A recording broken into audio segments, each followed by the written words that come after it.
لوگ بات کرنے لگے ہیں کہ بچوں کے وقت کو بہترین انداز میں کیسے گزارا جائے، ایسا کیا کام کیا جائے کہ بچے اس سے سیکھیں بھی اور بچوں کے دماغ میں بھی اس کا اثر ہو، بچے دماغی طور پر بھی بہتر ہوں اور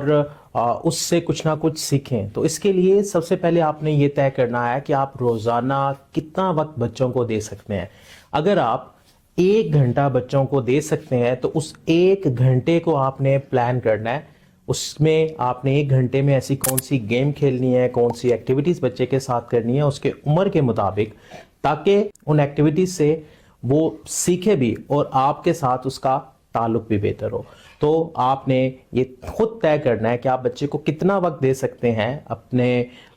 بیزی شیڈیول میں سے، اور کون سی چیز، کون سی گیم آپ نے بچے کے ساتھ کھیلنی ہے۔ روزانہ ایک ہی قسم کی ایکٹیویٹی سے بچہ بور ہو جاتا ہے، جس کی وجہ سے بچہ کچھ نیا چاہتا ہے، اور نیا کرنے کے لیے اگر آپ بھی اس کے پارٹنر بن جاتے ہیں تو بچے کا تعلق آپ کے ساتھ ایک تو گہرا ہوگا، اور ساتھ ساتھ بچہ تیزی سے چیزوں کو سیکھنا بھی شروع کرے گا۔